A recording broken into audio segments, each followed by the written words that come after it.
नमस्कार आई। काम पे नहीं गया? हाँ जाना है ना, बाद में जाना है। हाँ जा। आई हाँ अभी ना बहुत हो गया तेरे घुटने का। हाँ। इस महीने ऑपरेशन करा डालो। हाँ रे करा लूंगी। हाँ और नहीं तो क्या। ये रिमोट किधर रखा है? देख वहीं कहीं होगा। मिला? हाँ मिला। ये आई मस्त कड़क चाय पीने का मन हो रहा है। तो बना ना 2 कप इलायची डाल के। मैं बनाता हूँ, बैठो। बिना चीनी वाली। हाँ?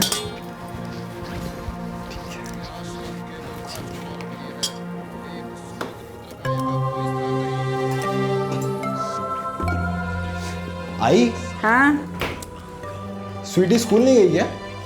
अरे नहीं, उसका बुखार नहीं उतरा अब तक। तरह की। क्या हुआ? वैसा पानी पी रहा था और पूरा पानी मेरे ऊपर आई। अभी हंसो मत, मेरे को ठंड लग रही है कुछ पहनने के लिए। तो जा ना, बेडरूम में जा और अलमारी में दिनेश के कुछ कपड़े हैं, पहन ले।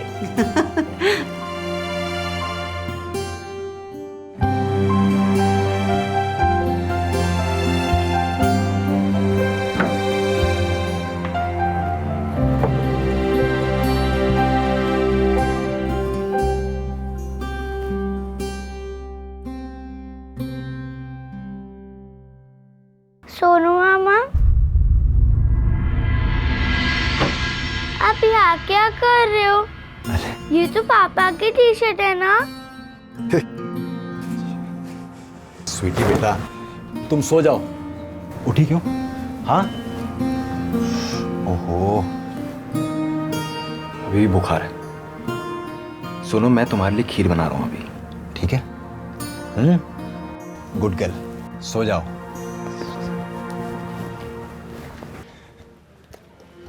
ये ठीक है ये। अरे तुझे तो एकदम ठीक हो गया। आपका बैंक वाला काम हो? अरे कहाँ, वो चल ही रहा है बस। कहते हैं अभी आधार कार्ड का फोटो ठीक नहीं है। जाने क्या क्या, ये सरकारी काम कोई आसान होते हैं? पीछे लगो तब जाके कहीं होता है। जाने दो, क्या बिगड़ता है, आधार कार्ड नहीं है।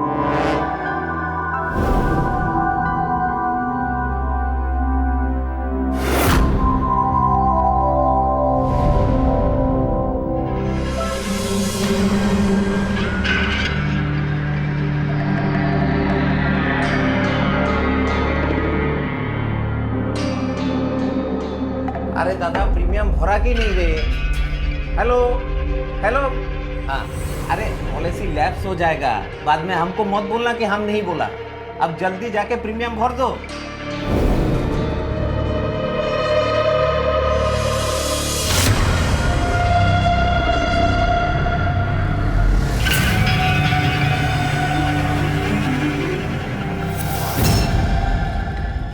शहरों में जितनी तेजी से लोग बढ़ रहे हैं उतनी ही तेजी से लोगों के बीच की दूरियां बढ़ रही हैं। हमें अक्सर ये नहीं पता होता कि हमारे पड़ोस में क्या हो रहा है। ऐसी स्थिति में जो बड़े बुजुर्ग अकेले रहते हैं वो अपराधियों के लिए आसान शिकार बन जाते हैं, और अगर अपराधी कोई करीबी इंसान हो तो खतरा और भी बढ़ जाता है। लक्ष्मी वागले सोनू को अपने बेटे जैसा मानने लगी थी। बड़ी आसानी से उन्होंने सोनू पर इतना भरोसा कर लिया था कि वो सोनू को घर की हर छोटी बड़ी बात बताने लगी।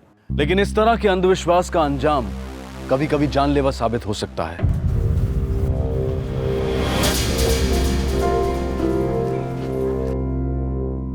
सर हाँ पता क्या फोन किसने किया था? सर एक मिस्टर चैटर्जी हैं, उन्होंने फ़ोन किया था। पाटिल बाकी लोग का स्टेटमेंट लो। चलो उस चैटर्जी को मिलते हैं। ये रहे मिस्टर चैटर्जी। नमस्कार सर। नमस्कार। आपने फ़ोन किया था? है सर। सर वो बच्ची स्वीटी लक्ष्मी की पोती थी और उसकी माँ श्वेता 7 महीने पहले ऑफ हो गई। तब से वो अपनी नानी के ही साथ रहती थी। नहीं सर, स्वीटी के बाप दिनेश वो तो अलग रहता था। लक्ष्मी और दिनेश में पट्टी नहीं थी और सास और दामाद में तो आए दिन लड़ाई झगड़ा होता था। सर 3-4 महीने पहले दिनेश 3 नंबर के एक फ्लैट में शिफ्ट हुआ है। उसके बाद लड़ाई थोड़ा कम हुआ है, नहीं तो ये रोज का ही था सर। तो अभी फिलहाल में किसी नए आदमी को इनके यहाँ आते जाते देखा है? ना सर। एक मिनट सर। सर हम दोपहर में फ़ोन पे किसी से बात कर रहा था तो तो अचानक एक औरत भागती हुई सीढ़ियों से छत की तरफ चली गई। अब ये औरत कौन थी हमको मालूम नहीं था।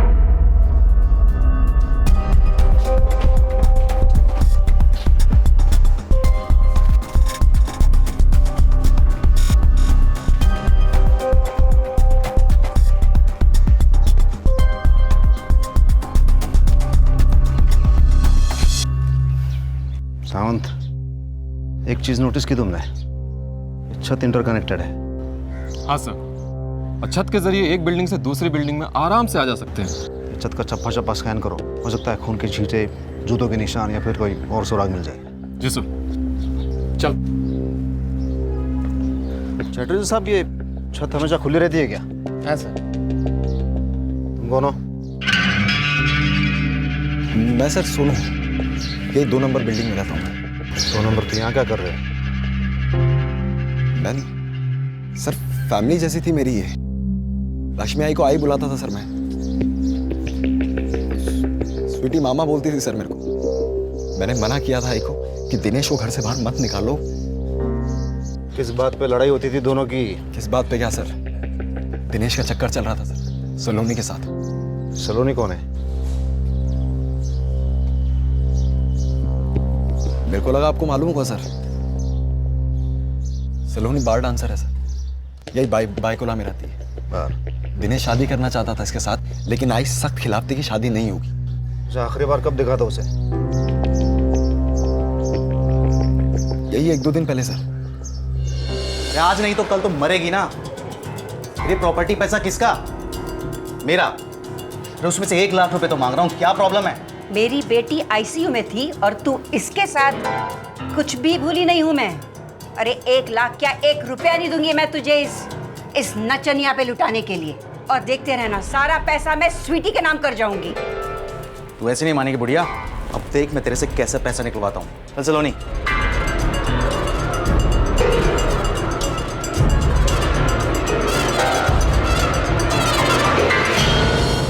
पता नहीं सर दिनेश को क्या मिला, सब लोगों को मारकर। सावंत, उस दिनेश और सलोनी को उठा लो, देखते हैं क्या निकलता है। उनके सर के पीछे किसी भारी भरकम चीज से चोट की गई थी।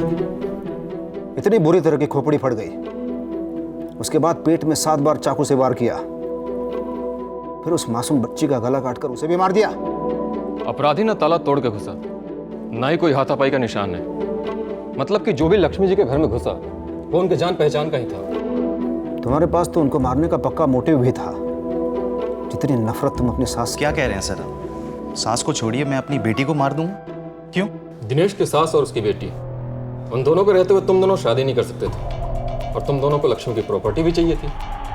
इसलिए दिनेश ने उन दोनों को हमेशा हमेशा के लिए रास्ते से हटा दिया। नहीं सर, दिनेश वैसा आदमी नहीं है सर।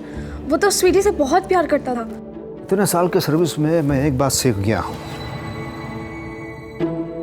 कि लड़की और लालच, इन दोनों के चक्कर में इंसान वो काम कर जाता है जिसे करने से पहले शैतान भी 2 बार सोचे।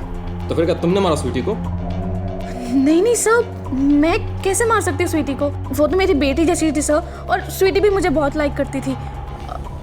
आई शपथ सर, मैंने नहीं मारा उसे। उस दिन तुम काम पे नहीं गए थे तो कहाँ थे तुम?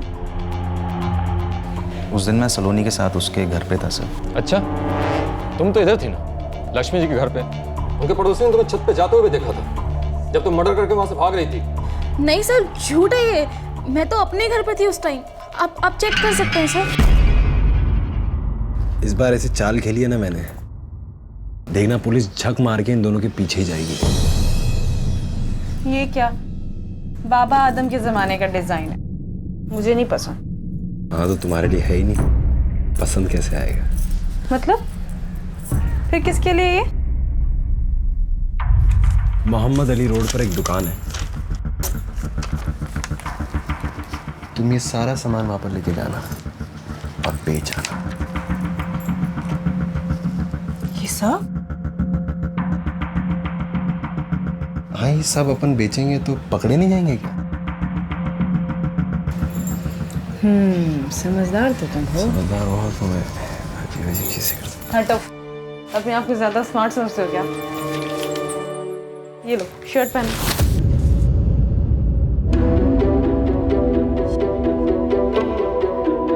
जल्दबाजी में गलती कर दी ना दिनेश राव। देखो तुम्हारी टी शर्ट मिल गई उस बिल्डिंग के पीछे कचरा पट्टी से, और स्वीटी और लक्ष्मी जी के खून के निशान भी है इस पे। क्या नहीं? टी शर्ट मेरा ही है सर ये, और जब से घर शिफ्ट किया 5 महीने पहले तो टी शर्ट वहीं पे रखा था आई की अलमारी में। देखो ये कहानी किसी और को सुनाना, समझा? वरना हलक में हाथ डालकर सच्चाई निकलवा लूंगा। आखिरी बार पूछ रहा हूँ, सच बताओ। सर मैं सच बोल रहा हूँ सर, पिछले 5 महीने से टी शर्ट मैंने नहीं पहना, आई शपथ।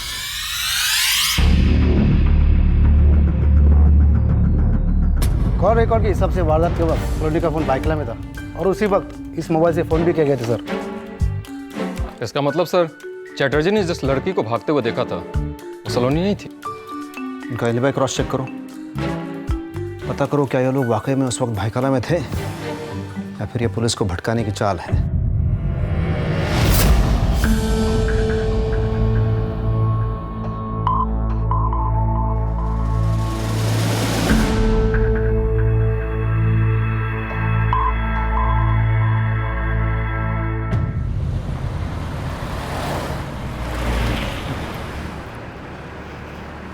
सर टी शर्ट पर डेट 5 महीने पहले की है।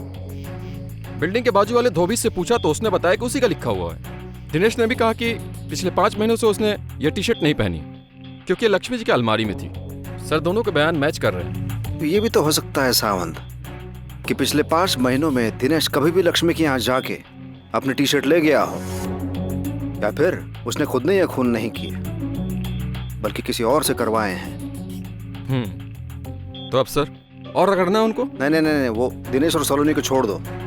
अभी तक हमारे हाथ ऐसे सबूत नहीं लगे हैं जिसके बिना पर हम उन्हें यहाँ रोक सके, लेकिन जल्दी ये लगने वाले हैं। मैंने ऐसी चाल चली है कि पुलिस झक मरा के भी उनके पीछे जाएगी। थोड़े डिंगे मार रहे थे ना, छूट गया दोनों। अब दूसरा इंतजाम करेंगे। सोनू का दिमाग देखा नहीं है तुमने। पता नहीं क्या दिखाओगे तुम। मेरी तो डर के मारे जान ही सूखी जा रही है। एकदम कसम से कह रही हूँ मैं, बहुत डर लग रहा मुझे। एक के बाद एक गलती किए जा रहे हो तुम। एक गलती को छिपाने के लिए दूसरी, और दूसरी को छिपाने के लिए तीसरी। कोई गलती नहीं किया मैंने, और मैंने जो भी किया है ना हम दोनों के लिए किया। अगर अपन फंसे डूबे तो एक साथ डूबेंगे।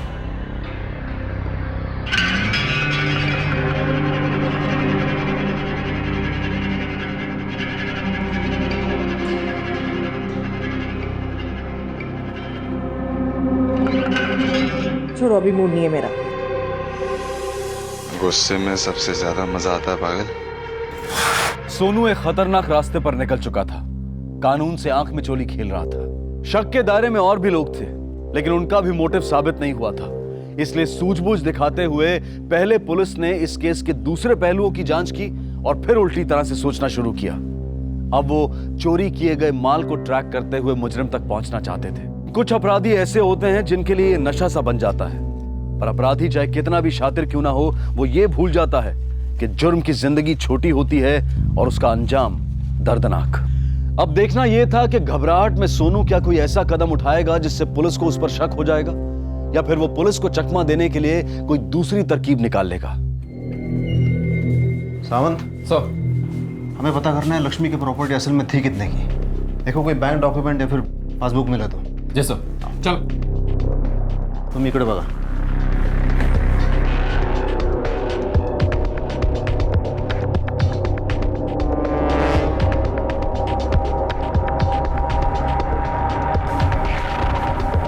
हाँ सावंत, कुछ नहीं मिला सर।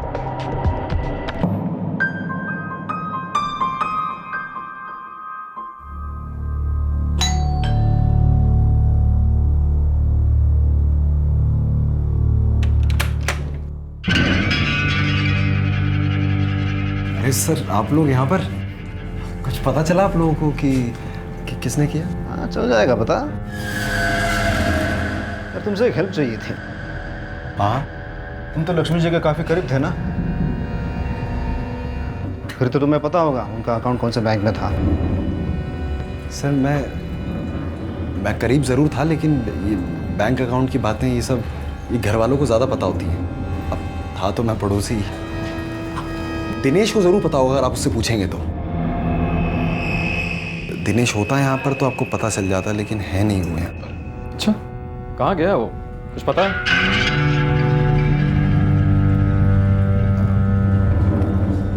सर मालूम नहीं है कि बोलना चाहिए नहीं बोलना चाहिए। अब दिनेश है मेरे बड़े भाई जैसा, लेकिन तो पैसे लोगे मुंह खोलने के? नहीं सर, ऐसा कुछ नहीं है। बस बात इतनी सी है कि दिनेश जिस हिसाब से रात को यहाँ से चोरी चुप के निकला था, काफी डाउटफुल लग रहा था वो। आप कौन है?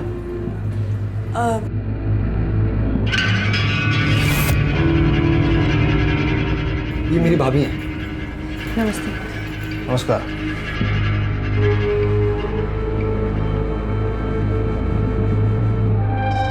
यार सोनू, काफी महंगे शौक है तुम्हारे यहाँ।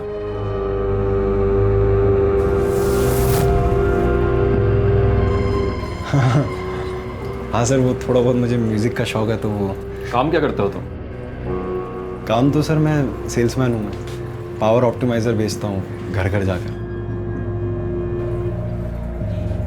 ये मेरे भैया हैं। हाँ जी। हाँ, आप लोगों को लग रहा होगा कि सेल्समैन की सैलरी में कैसे इतना सब कुछ। भैया अमेरिका में रहते हैं। हाँ, वहाँ से हर महीने पैसे भेजते हैं, तो सब कुछ सब चाय। अरे भाभी दो कप। नहीं, छोड़ो चाय कॉफी फिर कभी। बस इतना बताओ, तुम्हें पता है लक्ष्मी जी का अकाउंट कौन से बैंक में था? नहीं सर, सच में मुझे मालूम नहीं है, लेकिन अब बताइए ना क्या बात है।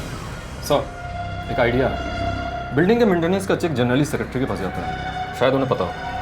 हाँ, चैटर्जी अंकल को पता होगा, वो इस बिल्डिंग के सेक्रेटरी हैं। हाँ, मैं लेके चलता हूँ आपको, चलिए।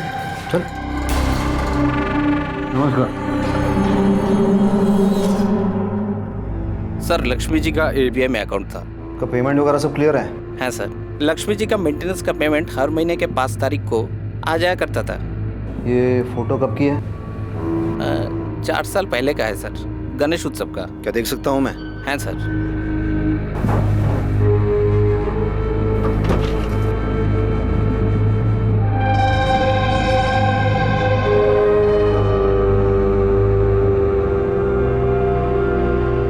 देख रहे हो सावंत, कितने सारे गहने पहने हैं। हाँ सर, जितना हमें इनके घर से बरामद हुआ उससे कम 5 गुना ज्यादा।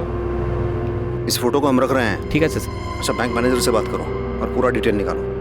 धन्यवाद। और हाँ, इस फोटो को एनलार्ज करो। जितने भी गहने लक्ष्मी जी ने पहने हैं उनके डिज़ाइन का प्रिंट आउट निकालो और सारे सोनार और ज्वेलरी शॉप वालों को दिखाओ जो हमारे लिस्ट में है।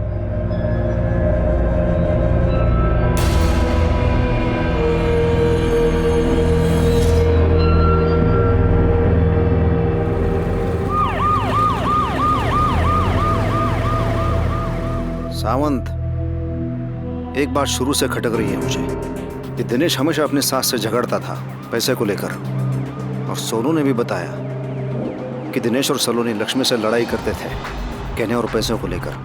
तो तुम्हें क्या लगता है दिनेश, मतलब सास तो फिर भी एक बार ठीक है, अपनी खुद की बेटी का खून करेगा?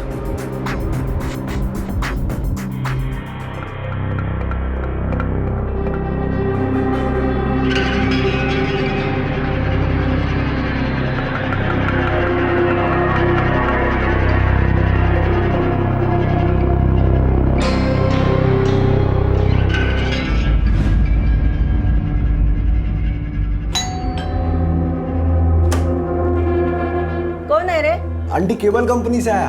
अच्छा, आजा। सलोनी मैडम है क्या? नहीं रे, वो तो बाहर गई है। क्या काम था? वो मेरे को फोन किया मैडम ने, कह रही थी कि केबल का प्रॉब्लम है, कुछ चैनल नहीं चल रहा। तो चेक कर लेना, मेरा मराठी चैनल भी क्लियर नहीं दिखता है। मैं अभी बराबर चेक करता हूँ। हाँ। मौसी, पानी मिलेगा क्या? हाँ, देती।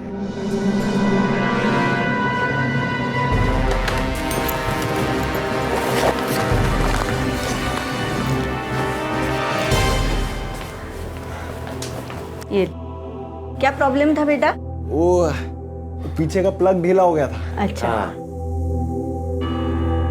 अभी मराठी चैनल पे चलेगा। अच्छा। अभी आप फोन करना कुछ प्रॉब्लम हो तो। हाँ हाँ। नमस्कार। सुनो, हाँ। प्लीज यहाँ से कहीं चलते हैं ना। तुमने कहा ना कि पुलिस को उस गहनों का डिजाइन मिल गया है। सुनो, पुलिस को तुम पे शक हो गया तो? किसी के बाप से नहीं डरता मैं। तुम देख लेना, पुलिस मुझे टच तक नहीं कर पाएगी। हाँ, ये मुंबई में नहीं रह सकते गहने, ना इन्हें यहाँ पर बेच सकते, ये एक प्रॉब्लम है। तो सुनो सुनो, जब तक मामला ठंडा होता है तब तक प्लीज रुक जाओ ना, प्लीज। 2.5 लाख का कर्जा है मेरे सर के ऊपर, कौन चुकाएगा? तू टेंशन मत ले, मैं हूं ना, मैंने बात कर ली है। मैं कानपुर जाऊंगा, ये सब गहने लेकर मैं कानपुर जाऊंगा, वहां बेच दूंगा और आ जाऊंगा वापस, बस। और तब तक पुलिस गेट पे आ गई तो क्या बोलूंगी मैं पुलिस को? तुम्हें कुछ बोलने की जरूरत नहीं पड़ेगी, मैं खुद उन्हें कह के जाऊंगा कि मैं कानपुर जा रहा हूं। तुम्हें पता है, ये जो तुम्हारा दिमाग है ना, इसी के पीछे पागल हूं मैं। अच्छा, तुम देखना, पागल होगी पुलिस। सर, सर मुझे 1 हफ्ते के लिए कानपुर जाना है सर। वो क्या है कि मेरे घर वालों ने मेरी सगाई पक्की कर दी है सर। अरे वाह, मुबारक हो। Thank you sir, thank you. ये मेरा कानपुर का एड्रेस है और ये कानपुर का नंबर है, मेरा फ़ोन नंबर। तो आपको जैसे भी ज़रूरत हो आप मुझे फ़ोन कर लेना सर। बस इतना ही है कि स्वीटी और आई को इंसाफ मिलना चाहिए सर। अरे तुम इसकी चिंता मत करो, अपना तो रिकॉर्ड है, ना ही किसी मुजरिम को कभी छोड़ा है और न ही किसी बेकसूर को सजा दिलाई है। और जिसने ही तेरी आई और स्वीटी को मारा है ना, वो नहीं बचेगा। हाँ सर, थैंक यू।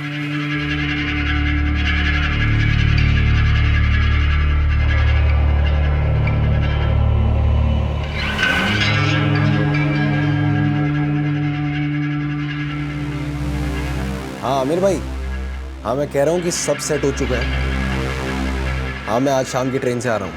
हाँ, खुदा हाफिज़। क्योंकि सोनू हमेशा पुलिस से 2 कदम आगे चल रहा था, इसलिए पुलिस के पास उसके खिलाफ कोई सबूत नहीं था जिसकी बिना पर वो उसे जाने से रोक पाते। सोनू जानता था कि किसी भी मुजरिम के जुर्म का पहला सबूत उसका डर होता है, इसलिए उसने डंके की चोट पर पुलिस स्टेशन में जाकर अपनी सारी जानकारी दे दी ताकि उस पर किसी भी तरह का शक न जाए। लेकिन वो ये भूल गया था कि जुर्म अपने निशान पीछे छोड़ ही जाता है और उसका यही ओवर कॉन्फिडेंस उसे पकड़वा सकता था। सोनू अपनी आगे की प्लानिंग में लग गया।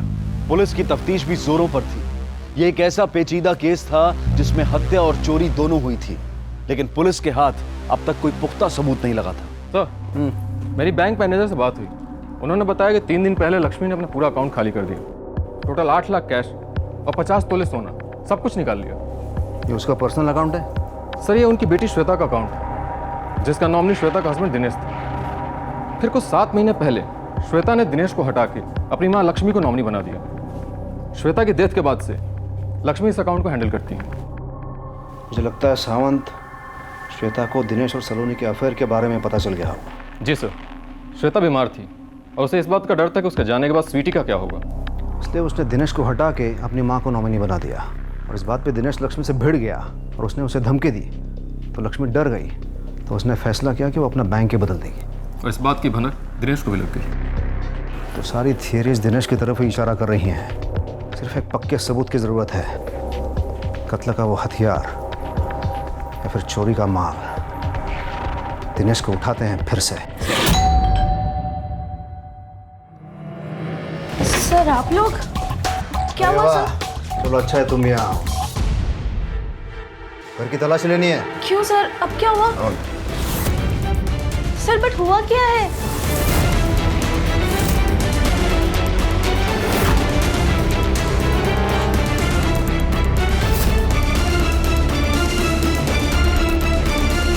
सर,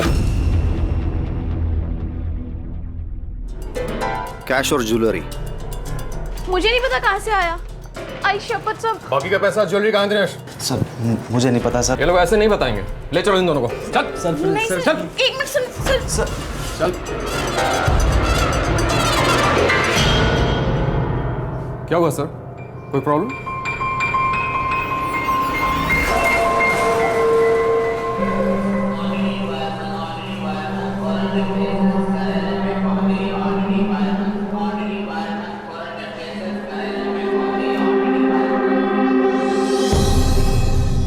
सर हमने कुछ नहीं किया, हमें कोई फंसाने की कोशिश कर रहा है सर। और सारे सबूत और गवाह तुम दोनों के खिलाफ हैं। तो अगर तुम बचना चाहते हो तो ये बताओ कौन तुम्हें फंसा सकता है? पता नहीं सर, मैंने किसी का क्या बिगाड़ा है सर। अच्छा तुम्हें पता था तुम्हारी सास अपना बैंक बदलने वाली थी? नहीं सर, वो मुझे कुछ नहीं बताती थी। आई को मुझ पे एक पैसे का भी ट्रस्ट नहीं था। ज़रूरत पड़ने पे कभी उन्होंने मेरी हेल्प नहीं की, लेकिन बाहर वालों की हमेशा वो हेल्प करती थी। बाहर वाले?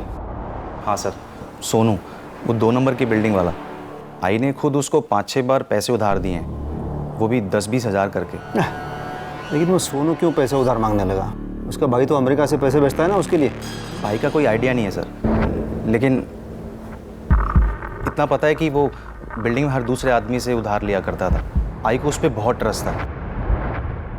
सावंत, मुझे सोनू की पूरी हिस्ट्री और ज्योग्राफी चाहिए।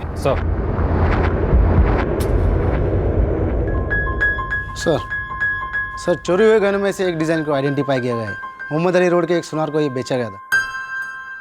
साहब 4 दिन पहले एक औरत आई थी ये गहने बेचने के लिए। मुझे 1% डाउट हुआ, पर मैंने कुछ नहीं बोला। डाउट किस बात का? साहब एंटिक मराठी जाड़े गौत्री स्टफ के गहने अगर एक बुर्का पहने औरत बेचने के लिए आती है तो डाउट तो होगा ना सर।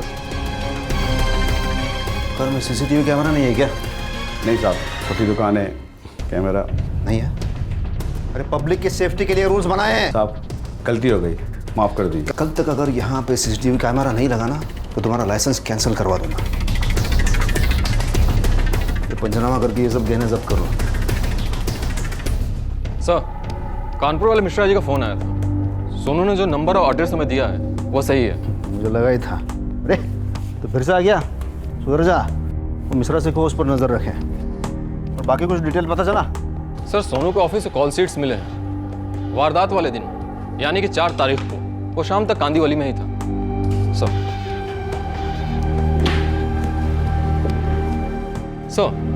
रजिस्टर में जो टाइम दर्ज है उसके हिसाब से जिस वक्त मर्डर हुआ उस वक्त उसने 2 सेल भी किए, तो मर्डर कैसे कर सकता है? कहीं हम गलत तो नहीं जा रहे सर? उसका बैंक डिटेल चेक किया तुमने? पिछले 1 साल का बैंक स्टेटमेंट्स निकलवाए हैं। एक बड़ी ही इंटरेस्टिंग बात सामने आई सर। शुरू के 7 महीनों में पहली तारीख को उसके भाई के फॉरेन अकाउंट से 1 लाख रुपए ट्रांसफर हो जाते थे, लेकिन पिछले 4 महीनों से 1 भी रुपया नहीं आया और आज की तारीख में लगभग उसका अकाउंट खाली है। हाँ, तो इसीलिए वो हर किसी से पैसे उधार मांगता रहा। तो दिनेश वाज राइट। लेकिन उसके भाई ने अचानक पैसे भेजना बंद क्यों कर दिया? सर इसका जवाब तो उसका भाई ही दे सकता है। उसके फॉरेन अकाउंट से उसका नंबर निकालते हैं, सोनू के भाई से कांटेक्ट करते हैं।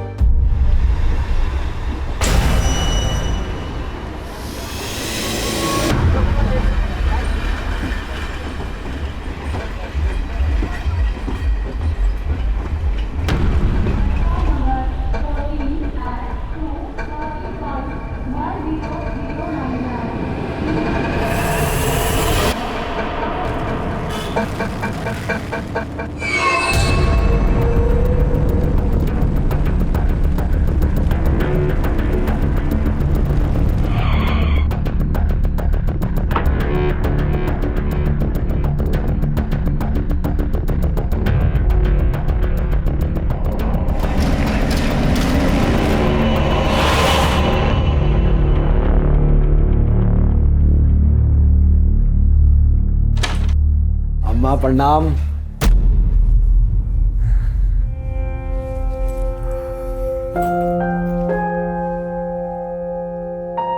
क्या हुआ?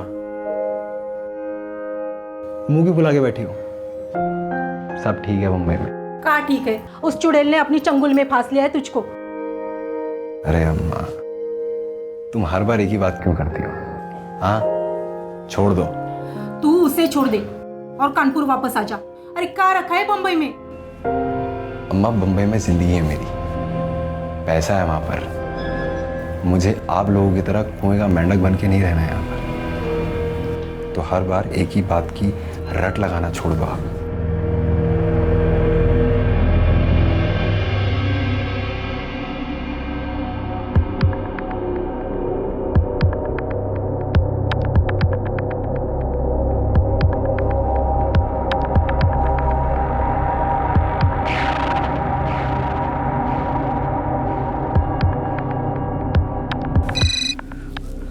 हेलो।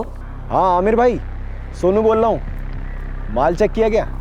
हाँ भाई, चेक कर लिया, पूरे 12 लाख का है। कानपुर में मेरे भैया भाभी का एक अकाउंट है जिसको आज तक अपन ने इस्तेमाल नहीं किया। तो आप एक काम करना, उसी में पैसा डलवा दो। ठीक है भाई, हो जाएगा। बस बैंक का डिटेल मुझे मैसेज कर दो। करता हूँ मैं, ठीक है।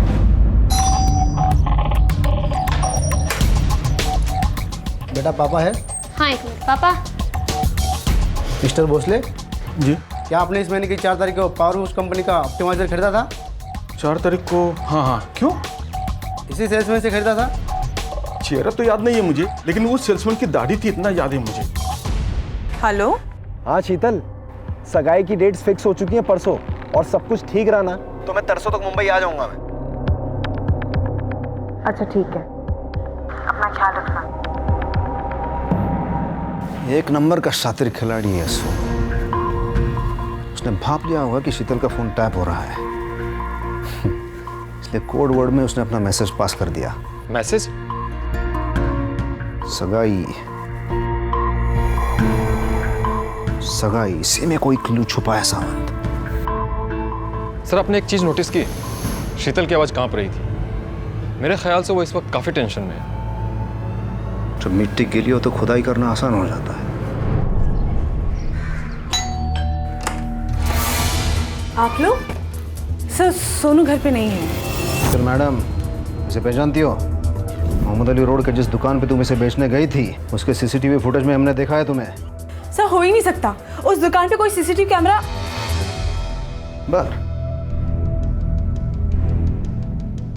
लेकिन सर, लेकिन साहब मेरी बात सुनिए। सर, इस ज्वेलरी के बारे में मैं कुछ नहीं जानती हूँ। सर एक मिनट। हाँ सर, मैं भी सेल्समैन ही हूँ। 4 तारीख को तुम ही गए थे ना कांदिवली, सोनू के बदले। 4 तारीख को बता। वो सर, वो सर अपन दोनों की सेटिंग थी। दोनों में से एक का अर्जेंट कोई काम रहेगा ना, तो दूसरा उसका कॉल संभाल लेने का। तावड़े सर, इसका स्टेटमेंट लो। Perfect alibi, perfect crime. इतना परफेक्ट कि दूर दूर तक उस पर कोई शक न जाए। केस तैयार है सावंत, और गवाह भी तैयार है, और इस शीतल का कन्फेशन भी मिल जाएगा। अब इस सोनू को कोई बचा नहीं सकता। बहुत भगाया साले ने।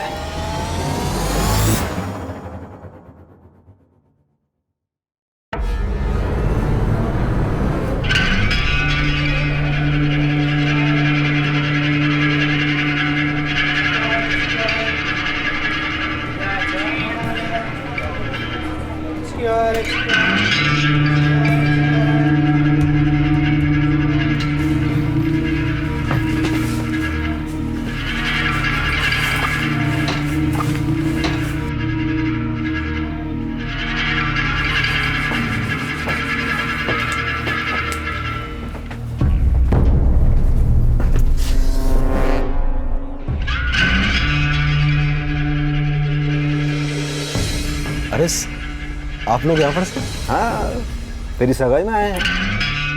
लेकिन तेरी सगाई तो टूट गई ना, तो अब कहाँ जा रहा है तू? तुम ही से पूछ रहे हैं, बताओ। मैं कुछ समझा नहीं सर। अच्छा, हमें कैसे पता कि तुम यहाँ मिलोगे? मैं आपको खुद बता के आया था सर कि मैं कानपुर आ रहा हूँ। सुन रही जी? हाँ, मतलब इस वक्त इस कंपार्टमेंट में। आवड़े, तेरा ये दोस्त आमिर,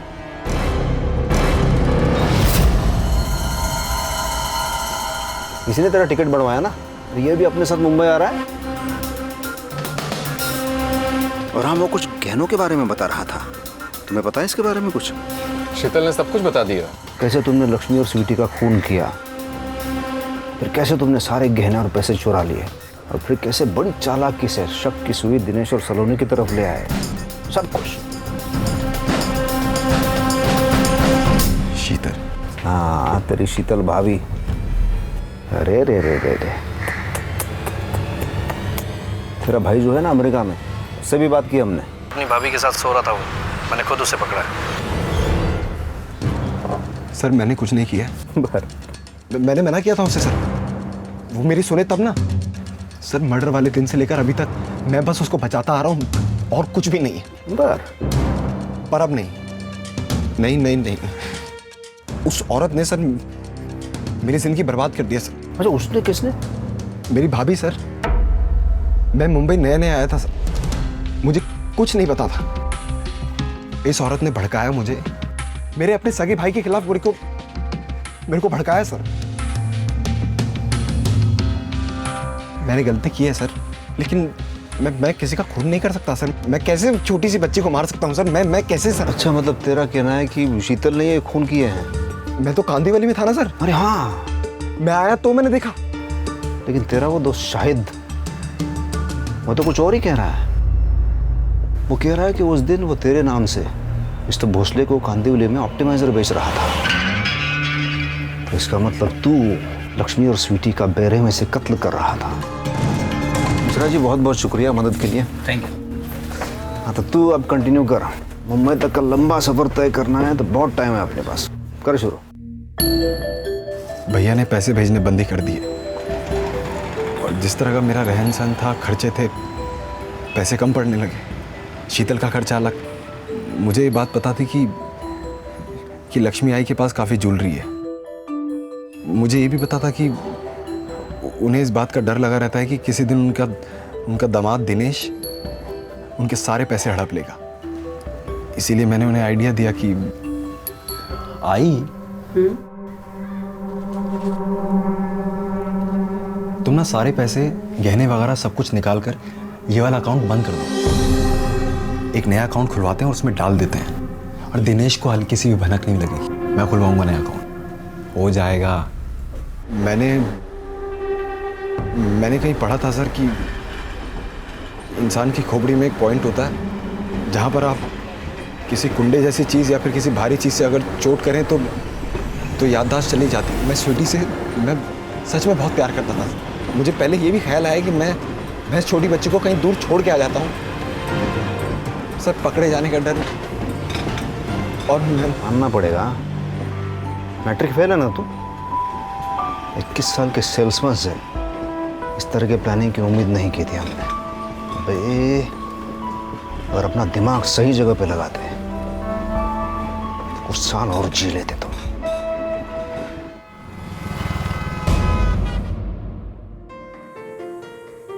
मिर्ची कम डाल, आजकल बहुत मिर्ची डालने लगी है तू। वाह, कितनी उशीर ज़्यादा। छोटे लाल। जी मैम साहब। ये ले, टिफिन ले लो और जल्दी से गाड़ी निकालो। शांति, तू कपड़े देखना। हाँ, स्मृति, स्मृति, ये लड़की तो आज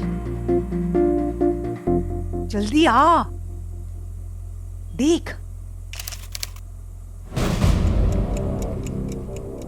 8 बजने को आए तेरे पापा। पता है, बाबा को लेट होना पसंद नहीं। मिलिट्री स्कूल है अपना घर। चुप कर, वो सुनेंगे तो। हाँ हाँ। अरुणा, टिफिन झाला का माझा? झाला। छोटे लाल को दिया है। हाँ। पंक्चुअल रहेगी तो अच्छी बात है ना बेटा।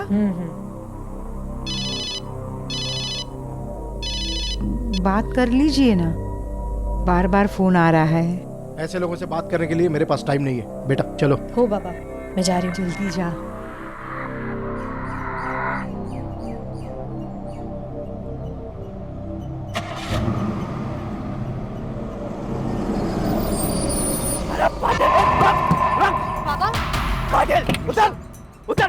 उधर नीचे। मुझे ऑफिस से निकाल के तू ऑफिस जा रहा है? मिश्रा जी, आप शांत हो जाइए।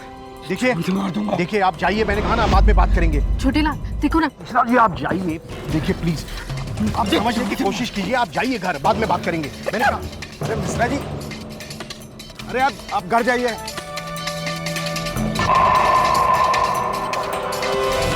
चलिए साहब।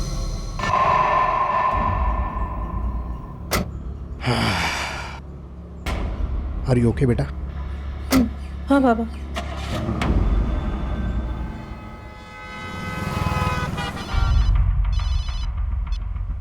हेलो, हाँ बोलो।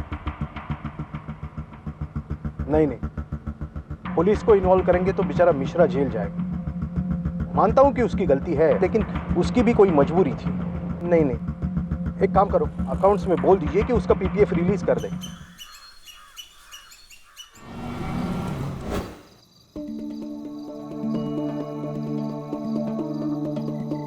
कम ऑन बेबी।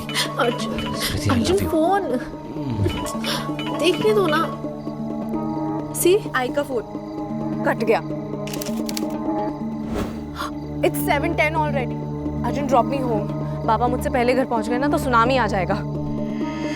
आता है ये दिल, क्या जवाब दूंगी मैं उनको? अरे यार कितनी डरपोक हो तुम।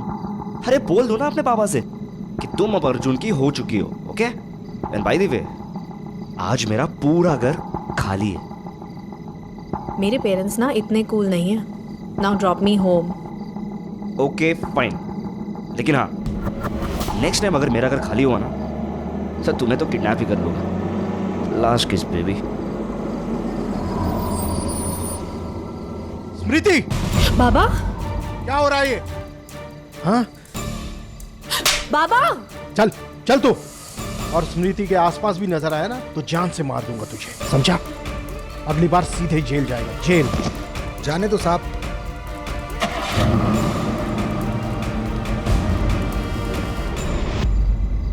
स्मृति काय झाला? ये बात तो मुझे पूछनी चाहिए तुमसे। तुम्हारी बेटी कहां जाती है, किसके साथ जाती है, तुम्हें भी नहीं पता। और होगा भी कैसे? अपने आप पे ध्यान होता है तुम्हारा, घर पे बिल्कुल ध्यान नहीं। काय बोलता है तुम्ही? क्या हुआ है, कुछ तो बताइए। पूछो अपनी बेटी से।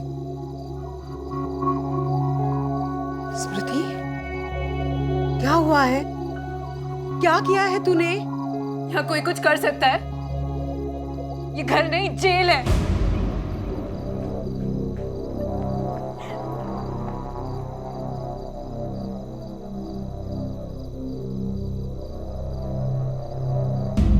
मुझे नानी के घर नागपुर भेजने का प्लान बना रहे हैं पापा। Smriti baby you can not leave me. मैं मर जाऊंगा। काम डाउन बेबी, मैं कहीं नहीं जा रही हूँ। अब टाइम आ गया है बाबा की डिक्टेटरशिप खत्म करने का। बहुत हो गई मनमानी। अब मैं 19 की हो गई हूँ। अब वो मेरे साथ जबरदस्ती नहीं कर सकते। That's my girl। और हाँ तुम्हें अपने फ्रीडम के लिए लड़ना ही चाहिए। एग्जैक्टली। समझते क्या है वो अपने आप को? मैं उन्हें दिखाऊंगी कि मैं क्या क्या कर सकती हूँ। देखो तुम जो भी करो लेकिन प्लीज मुझे छोड़ के मत जाना। नेवर। ये सब मैं इसीलिए तो कर रही हूँ ताकि तुम्हारे साथ रह सकूं। इनफैक्ट मैं तो सोच रही थी कि हम दोनों कहीं भाग जाते हैं। नहीं नहीं, अरे स्मृति मेरा मतलब अब भागना नहीं। अरे तुम घर छोड़कर क्यों जाओगी? जिसे घर छोड़कर जाना है वो जाए। ओके मतलब वो एक काम करते हैं Smriti, let's meet up and plan something. Okay या बाय। कुछ करूं ना करूं, इस घर में जो भी हो रहा है ना उसकी जिम्मेदार मैं हूं। हाँ सिर्फ मैं। ऐसा लगता है सब छोड़ के चली जाऊं मैं। अब मैं जानती हूँ मुझे क्या करना है। शायद वो बाथरूम से आ गए हैं। रखती हूँ, कल मिलूंगी। अच्छा बाय। हम अक्सर कहते सुनते हैं कि जो दिखता है वो होता नहीं और जो होता है वो दिखता नहीं। शायद यही हो रहा था पाटिल परिवार के साथ। सच ये था कि घर में रहने वाले तीनों ही लोग एक दूसरे से खुश नहीं थे। हर कोई एक दूसरे से कुछ छिपा रहा था। क्या यही राज वजह बन रहे थे आपसी रिश्तों में दूरियों के लिए?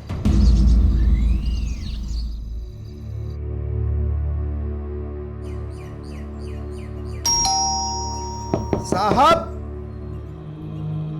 अरे दरवाजा तोड़ोगे क्या? चाबी तो मेरे पास है।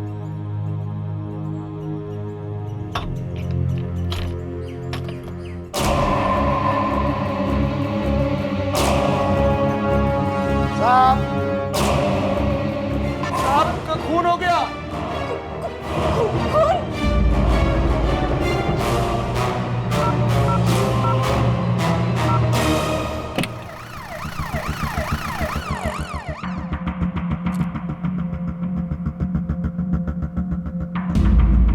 साहब, घर से सारा सामान गायब है, कैश, ज्वेलरी, सब कुछ। लगता है चोरी का मामला है।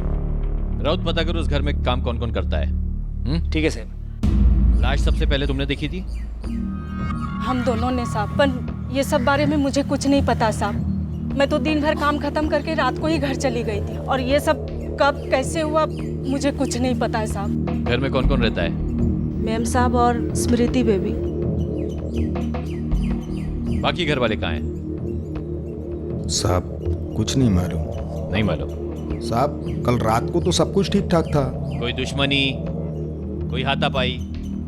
साहब कल सुबह मैं पाटिल साहब को लेके जा रहा था तो रास्ते में मिश्रा जी मिले थे।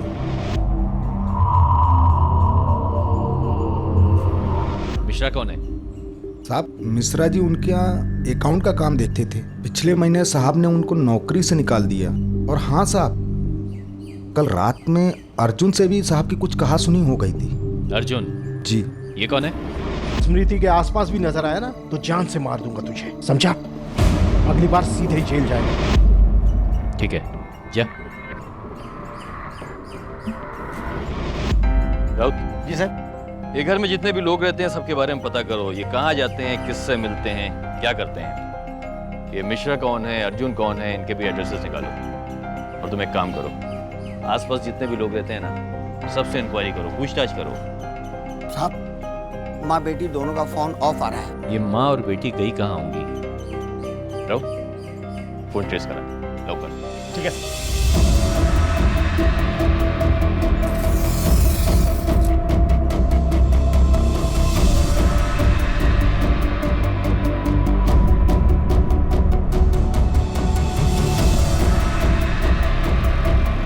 साहब, मिसेस पाटिल और उसकी लड़की स्मृति दोनों की फोन की लास्ट लोकेशन उनका घर ही था, और उसके बाद उन दोनों का कोई आता पता नहीं। राउत तुम एक काम करो, इन दोनों को मिसिंग पर्सन में रजिस्टर करो और दोनों की फोटो सर्कुलेट करवाओ। और साहब मला वाटतं की मिश्रा ने ही, क्योंकि उसी ने कल मिस्टर पाटिल को जान से मारने की धमकी दी थी। राउत, अगर मिश्रा ने मिस्टर पाटिल का कत्ल किया है तो सवाल ये उठता है कि स्मृति और मिसेस पाटिल किधर लापता है। तो उस लड़की का बॉयफ्रेंड हो सकता है।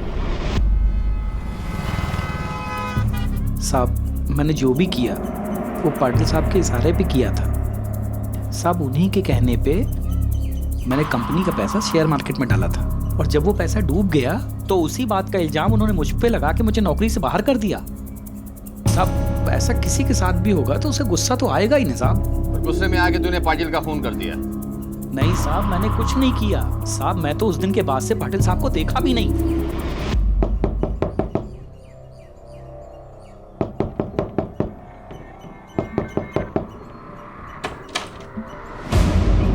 अर्जुन कोण आहे? तुमच्यापैकी अर्जुन कोण आहे? हे उठे, उठ।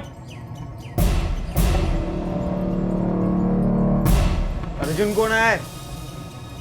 मैं। तो तेरा नाम अर्जुन है? जी। कल स्मृति के बाप के साथ तूने झगड़ा क्यों किया? अरे शपथ सर, मैंने कुछ नहीं किया। वो अरे उल्टा उन्होंने मुझे जान से मारने की धमकी दी थी।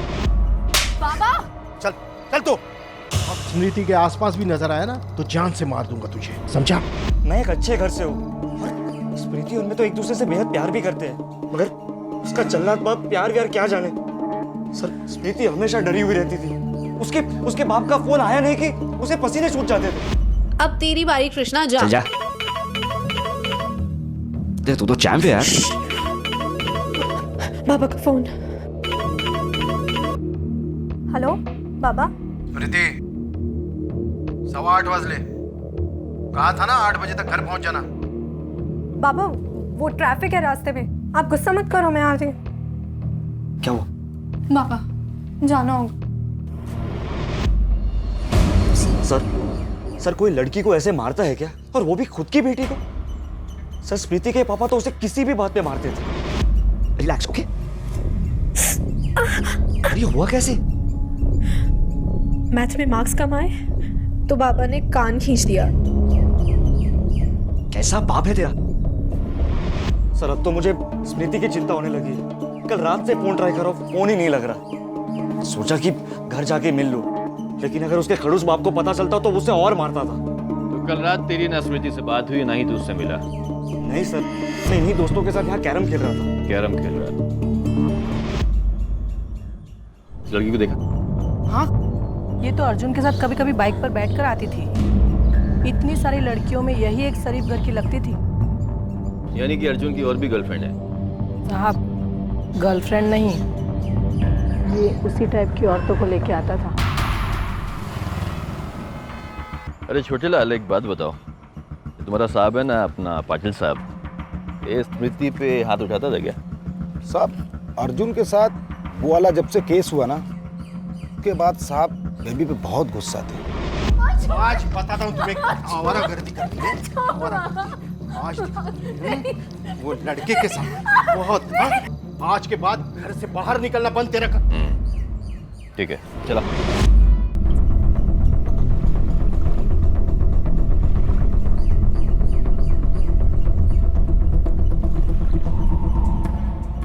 सर, ए बगा, इसकी मौत हुई है गला घोटने से। बाकी पोस्टमार्टम की रिपोर्ट आने के बाद ही मालूम पड़ेगा। मिस्टर पाटिल और स्मृति के मौत के बीच चंद घंटों का ही फर्क है। स्मृति की मेडिकल रिपोर्ट यह बताती है कि उसकी मौत के पहले उसके साथ में सेक्सुअल एक्टिविटी हुई।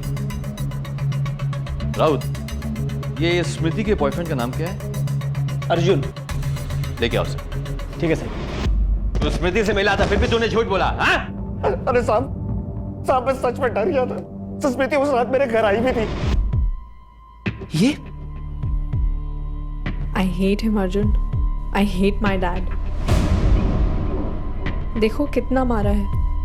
मैं थक गई हूँ उस आदमी से।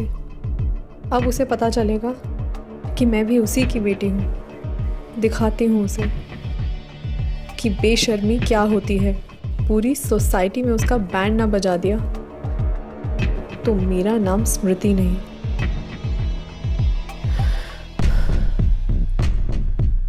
I need your help। क्या हेल्प चाहिए? Get me pregnant। तुम क्या पागल हो गया? Please Smriti, please. मैंने तो वही किया था, उसने मुझे कहा था। पर पता नहीं कि उसकी माँ को कैसे पता चल गया। वो हाथी रात को मेरे घर आई और स्मृति को लेकर चली गई।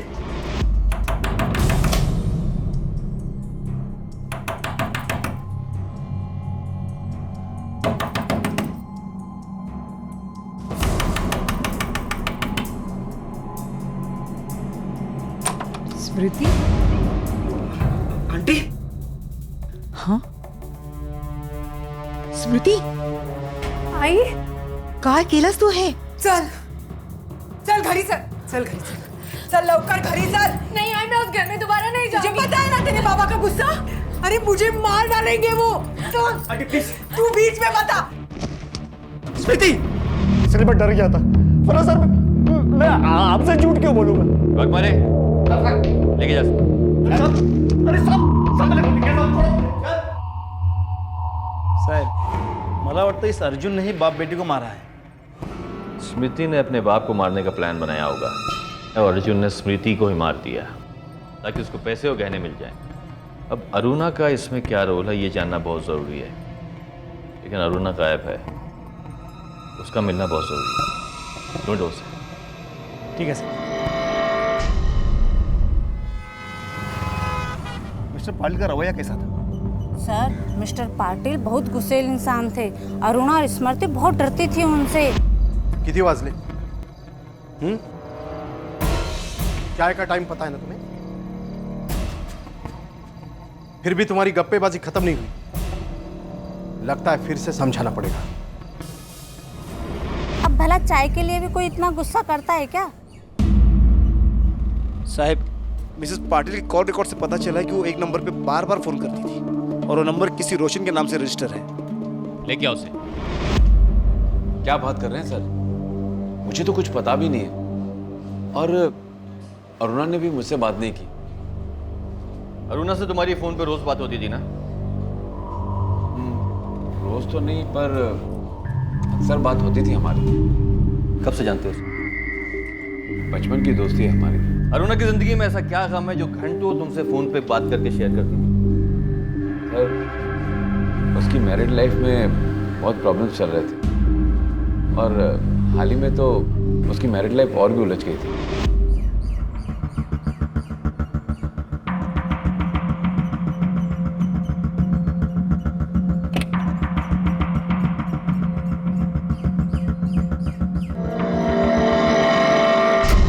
अरुणा, क्या हुआ तुम्हें?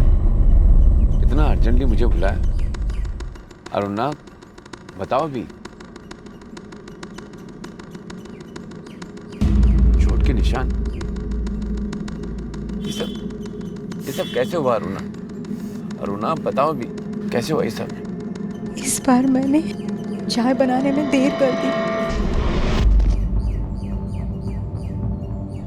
अरुणा, इतने सालों से ये जुल्म तुम बर्दाश्त कर रही हो अरुणा। ये शादी तुम्हें खत्म कर देगी। अच्छा होगा कि ये किस्सा तुम ही खत्म कर दो।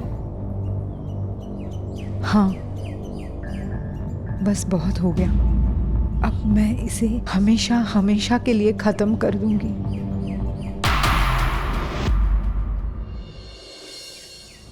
वैसे तो हर इंसान अपनी मनमानी करना चाहता है, लेकिन कुछ लोगों में तानाशाही की प्रवृत्ति कुछ ज्यादा ही होती है। जैसे कि पाटिल, वो लोगों को अपने कंट्रोल में करना चाहता था। नियम कायदे अपनी जगह है, लेकिन वो अपनी बात मनवाने के लिए हैवानियत पर उतर आता था। घर हो या बाहर, वो अपनी हर सही गलत सोच को दूसरों पर थोपना चाहता था और उसकी इसी तानाशाही की वजह से उसकी अपनी पत्नी और बेटी भी उससे नफरत करने लगे थे।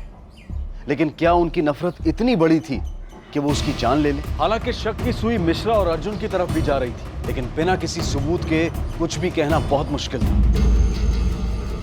लेडी को कहीं देखा है? जी नहीं, मुझे नहीं पता। सुनिए, इस लेडी को कहीं देखा है? सुबह 4 बजे यहाँ से निकली थी। सुबह सुबह 4 बजे कौन उठता है साहब? वो झाड़ू वाले आते हैं, उनसे पूछ लो। ये झाड़ू वाली कहाँ मिलेगी? वो सामने वाली गली में मिल जाएगी। सुनो, यहाँ बाइला तुम्हें कुठे पायलट का? हाँ साहब, पूरे रास्ता अपने बेटी के साथ रोते झगड़ते जा रही थी। क्या कर दिया तूने? क्या कर दिया? ये सारी इज्जत मिट्टी में मिला दी। क्या कर दिया तूने? चल चल। चला। स्मृति अपने पिता को सबक सिखाना चाहती थी, इसलिए उस रात वो अर्जुन से मिलने गई थी।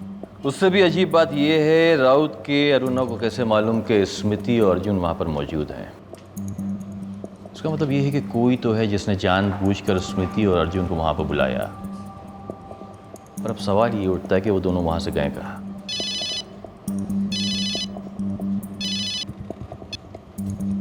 हेलो, ठीक है। और एक बात सर, अभी इन्फॉर्मेशन मिली है कि पाटिल एक ही एटीएम से महीने के हर 15 तारीख को 50,000 रुपये निकालता। और ये एटीएम पाटिल के घर से और ऑफिस से काफ़ी दूर है। पाटिल के ड्राइवर को बुलाओ। ठीक है सर। साहब, पाटिल साहब की बातों को मैं कैसे बता सकता था? अरे वो मेरे लिए सब कुछ थे साहब। मैं उनका भरोसा कैसे तोड़ सकता था? बता सर, तेरा बॉस वहां पर क्यों जाता था? सच बता।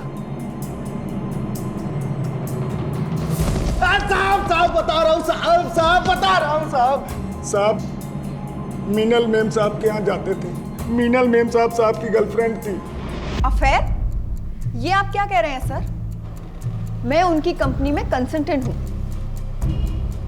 देखिए मीना जी, हकीकत क्या है ये हम अच्छी तरह से जानते हैं, इसलिए झूठ बोलकर पुलिस का वक्त आप ज़ाया ना करें। ये एक मर्डर का केस है, उसकी आप एक सस्पेक्ट हैं, इसलिए बेहतरी आपकी यही होगी कि आप सच सच बताएं। देखिए सर, हम 2 साल से साथ में हैं और वो अपनी शादीशुदा लाइफ में बिल्कुल भी खुश नहीं है। और इंसान को जो चीज़ घर पर नहीं मिलती वही तो वो ढूंढने बाहर निकलता है। कि पता नहीं कैसे उनकी वाइफ को मेरे बारे में भनक लग गई और वो उस रात मेरे घर पहुंच गई। सॉरी, वो आपके साथ बिल्कुल भी खुश नहीं है। क्या कहा तुमने? कि वो मुझसे खुश नहीं है? अरे उस आदमी की हर हरकत को बर्दाश्त किया है मैंने ताकि वो खुश रहे, मेरी शादी ना टूटे। बाहर के लोगों को आकर कह रहा है कि वो खुश नहीं है। मुझे भी उसका ख्याल रखना छोड़ देना चाहिए। संभला आता सब। अजीब थे उसके रिएक्शन। मानो उस रात वो कुछ भी कर सकती थी। जब कोई परिवार टूटता है तो उसके साथ साथ वो प्यार, विश्वास और हर वो एहसास भी टूट जाता है जो परिवार को बांधे रखता है। जिस परिवार को बनने में बरसों लग जाते हैं, जो परिवार हमारे जीने की वजह बन जाता है, उसी परिवार को हम अपने सबसे बड़े दुश्मन की तरह देखने लगते हैं। जिस परिवार की खुशी हमारे जीने का मकसद बन जाती है, गुस्से और धोखे का दर्द हमें उसी परिवार को चोट पहुंचाने पर उतारू कर देता है। पाटिल परिवार में भी शायद यही हो रहा था। इंसान अगर अपनों से नफरत करने लगे तो उस नफरत का अंजाम बहुत भयानक हो सकता है। शायद मिनल के मिलने के बाद अरुणा ने ही अपने पति का कत्ल किया, और शायद प्रीति ने ये सब देख लिया था, इसलिए उसने स्मृति को भी।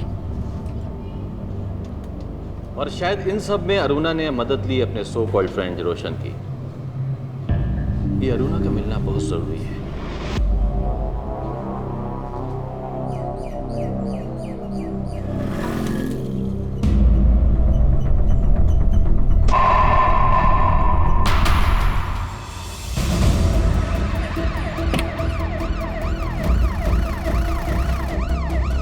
आइए यहाँ आइए।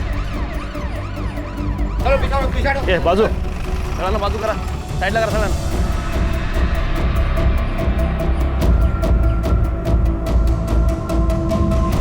राउत, बॉडी को पोस्टमार्टम के लिए भेजो। ठीक है सर। आजकल ये क्रिमिनल्स पुलिस वालों को बेवकूफ़ समझते हैं। ये नया प्लेयर कौन है? साहब, उस रोशन का घर ये करीबी है। चलो। देखिए मिस्टर रोशन, अब ज़्यादा स्मार्ट बनने की कोशिश मत कीजिए। मिसेस पाटिल की बॉडी आपके घर के बिल्कुल पास पाई गई है। सर, बॉडी मेरे घर के पास पाई गई है। इससे ये तो साबित नहीं होता ना कि मर्डर मैंने किया है, और मैं क्यों मारूंगा उसे? वो मेरे बचपन की दोस्त थी। पैसों के लिए आपने मारा मिसेस पाटिल को, क्योंकि हम जानते हैं कि आपको बिजनेस में बहुत बड़ा नुकसान हुआ है। सर, बिजनेस में अप्स एंड डाउन्स होते रहते हैं, और आप लोग असली किलर को छोड़ के क्यों मुझ पर अपना टाइम वेस्ट कर रहे हैं? मेरा हाथ नहीं है इस सब में। पोस्टमार्टम की रिपोर्ट ये बता रही कि मिसेस पाटिल की मौत 2 दिन पहले ही हो गई। मौत की वजह पॉइजनिंग। शरीर पे पाए हुए निशान ये साफ जाहिर करते हैं कि मरने से पहले मिसेस पाटिल ने अपने आप को बचाने के लिए काफी स्ट्रगल किया। अरे साहब, उस दिन झाड़ू वाले ने भी बताया कि उसने मिसेस पाटिल को सुबह सुबह अपनी बेटी को घसीटते ले जाते हुए देखा। इतने सुबह सुबह टैक्सी या ऑटो मिलना बहुत मुश्किल है सर, और वहाँ से वो पैदल भी नहीं जा सकते क्योंकि उनका घर वहाँ से बहुत ही दूर है। राउत, मेरी समझ में नहीं आता कि मिस्टर पाटिल को ये कैसे मालूम पड़ा कि उनकी बेटी स्मृति कहाँ है, क्योंकि जिस रास्ते पे उन्होंने स्मृति और अर्जुन को पकड़ा था वो रास्ता उनके घर के रास्ते से बिल्कुल अलग है। और उसी रात मिसेस पाटिल को भी मिनल के बारे में मालूम पड़ा। कोई तो है राउत, कोई तो है जो ये सारी इंफॉर्मेशन मिसेस और मिस्टर पाटिल तक पहुंचा रहा है। हो साहब, उस रात को मिसेस पाटिल और उनके ड्राइवर छोटे लाल की फोन पे बात भी हुई थी देर रात को। बोलो। The number you have called is currently switched off. Sir, phone switch off है।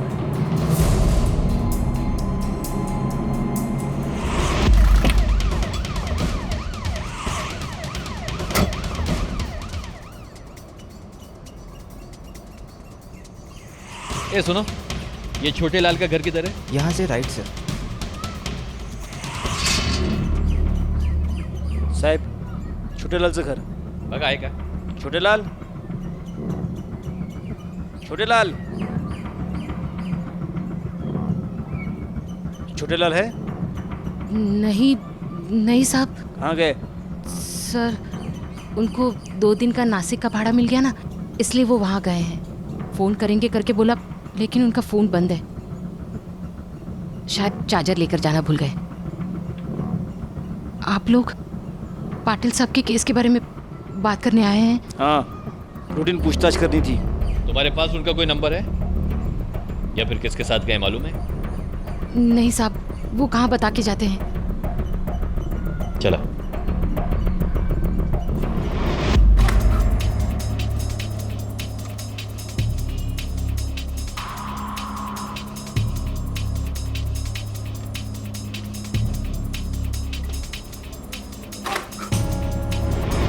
साहब, छोटे लाल की last call location Poona railway station के आसपास की थी, और कॉल रिकॉर्ड से ये भी पता चला है कि वो मिश्रा के लगातार टच में था। उसके मकान मालिक ने यह बताया कि 4 दिन पहले उसने 6 महीने पुराना हिसाब चुकता किया और 3 महीने का किराया एडवांस में दिया। और ये सारी रकम उसने कैश में दी होगी? वही सर। मैं मर्डर के बारे में तो नहीं कह सकता, लेकिन पाटिल के घर पे जो चोरी हुई उसमें 100% इस छोटे लाल का हाथ है। मिश्रा के साथ मिलकर उसने पाटिल के घर पे चोरी की और फिर फरार हो गया। राउत, मिश्रा को लेकर आ। साहब, मैं कितनी बार आपसे कह चुका हूं कि उस रात तो हम शहर में थे ही नहीं। साहब लेकिन एक बात और है, ये छोटे लाल हमसे अक्सर बातें किया करता था, सब नौकरी छोड़ने के बाद भी। कभी पैसों के लेन देन की बात की उसने तुमसे? हाँ सर, शायद एक बार दारू के नशे में। अच्छा एक बात बताइए मिश्रा जी, पाटिल साहब हफ्ते में कितना पैसा लाते होंगे? कम से कम 10 लाख रुपए। और देख लेना छोटे लाल, एक दिन यही रुपया इसकी जान ले लेगा। छोटे लाल के कॉल रिकॉर्ड से हमें 2 अननोन नंबर मिले जिनसे उसकी अक्सर बात ही हुआ करती थी। मर्डर वाली रात को भी इन्हीं 2 नंबर पर बात हुई। तुम एक काम करो, ये छोटे और मिश्रा के घर पे नजर रख, यहीं से हमें क्लू मिले। सर, छोटे लाल की रोड एक्सीडेंट में मौत हो गई। व्हाट? यस। राउत, मला वाटतं ये खूनी है ना पाटिल का कोई खास है। इसको पाटिल की सारी इन्फॉर्मेशन है। हो सकता है छोटे लाल को उसके बारे में मालूम पड़ गया हो और उसने भी छोटे लाल को। साहेब मलाई तेज वाटतंय। राउत, अब एक मिश्रा ही है जो हमें इस केस के अंजाम तक पहुंचा सकता है। साहब मिश्रा के घर वालों से मेरी बात हुई थी। उस रात को मुंबई में किसी रिश्तेदार की शादी में गया था। छोटे के मोबाइल पे जो 2 अननोन नंबर थे वो उसके साले रघु लल्लन के नाम पे रजिस्टर थे। सर उनकी लोकेशन ट्रेस हो चुकी है। चला।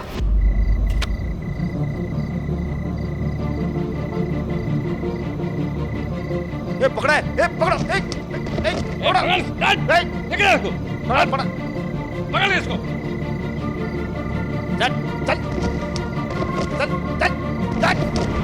देखो, मार खाने से अच्छा है कि तुम लोग सब कुछ सच सच बता दो।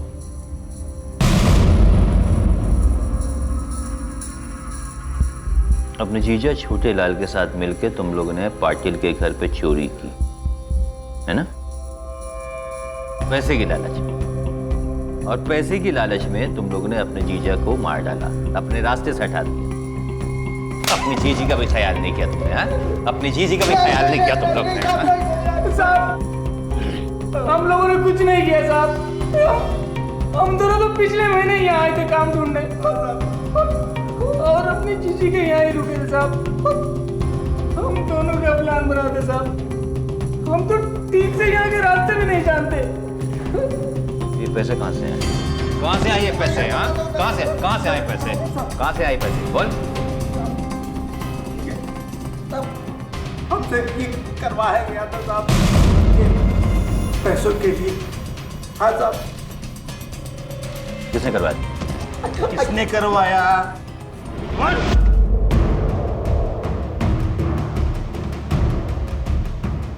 साहब, आप लोग मुझे यहाँ ऐसे क्यों लेकर आई है? साहब देखिए, मेरा 8वां महीना चल रहा है साहब। आप लोगों को एक गरीब कमजोर औरत पर तरस भी नहीं आता क्या साहब? कमजोर औरत? साहब मुझे तकलीफ हो रही है, मुझे मेरी खोली पे जाना है साहब। हाँ।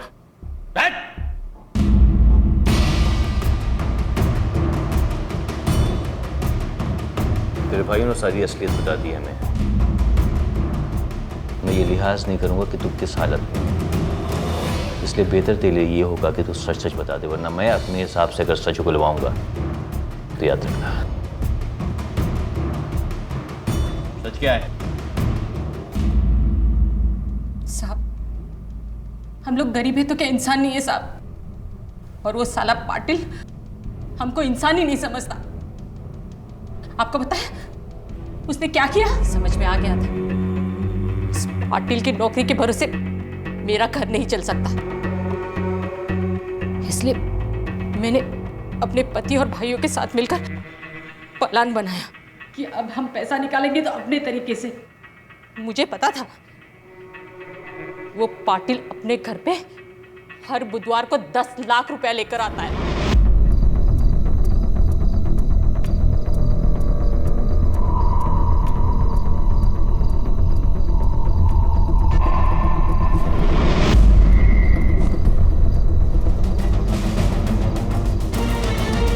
पति ने पाटिल को मारा और तब तक मेरे भाइयों ने सारा पैसा और गहने बटोर लिए।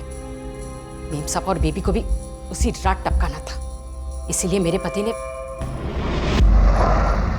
मेम साहब के कान में सांप के चक्कर वाली बात डाल दी और बेबी के भी चक्कर के बारे में बता दिया।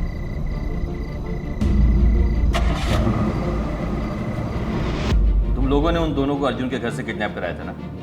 हाँ। छोटेलाल, गाड़ी क्यों रोक दी? पाटिल की बेटी को तो रास्ते में ही हमने मारकर तालाब में फेंक दिया। चल, चल। और मिसेस पाटिल को तूने जिंदा रखा ताकि सारा इल्जाम तू उन पर डाल सके। जी। तू ये सब क्यों कर रही है? जितना बोला है ना उतना कर, वरना अपनी बेटी से हाथ धो बैठेगी तू। मेरी बेटी को कुछ मत कर, मेरी बेटी को कुछ मत कर। चल लिख, लिखो उन दोनों को मारने के बाद मुझे जीने का कोई हक नहीं बनता है। मेरा पति एक नंबर का नशेड़ी था। नशे के हालत में वो पागल हो गया था साहब। और यही वजह कि तूने उसे मार दिया। मारा नहीं साहब, मारना पड़ा। इस लूट में हम लोग 4 लोग थे। हम सबको 2.5 लाख और कुछ गहने मिले थे। इतना पैसा देखकर वो पागल हो गया था। साले छोटे, आजकल बहुत पैसे छलक रहे तेरी जेब से। एक ड्राइवर की पगार में इतनी है ऐसी? जरा हमें भी तो बता। यार छोटे लाल, तेरी कोई लॉटरी वॉटरी लग गई क्या? हाँ? तुम लोग सुनोगे ना, पटके हाथ पे आ जाएगी। छोड़ो, तुम लोगों के बस की बात नहीं है, जाने दो। तूने कौन सा तीर मार लिया? सब बकवास है। बकवास साले? तुम लोगों को मालूम है मैंने क्या किया है? मैंने चल चल उठ उठ तू। दिमाग में भूसा भरा तेरे। क्या बकने जा रहा था तू? अरे पागल औरत, मैंने कुछ नहीं बताया। और मैंने रोका इसलिए, वरना तो सब बक देता तू। साले, मैं किसी को कुछ बताऊं, किसी को कुछ कहूं, तू कौन होती है रोकने वाली मुझे? मैं सबको बता दूंगा कि इस पूरे खेल की असली खिलाड़ी तू है, तू। उसकी इन हरकतों से लोगों को शक होने लगा था। मैंने उसे रोका तो उसने मुझे ही मारा। ये सारा प्लान मैंने बनाया। वो मुझे ही चुप कर रहा था, इसलिए मैंने सोचा उसको मैं हमेशा के लिए चुप कर।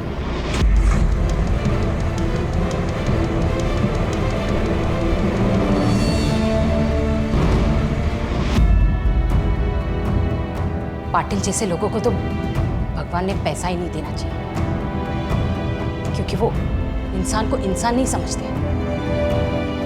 और मेरे पति जैसे लोगों को तो उल्टा पैदा ही नहीं होना चाहिए।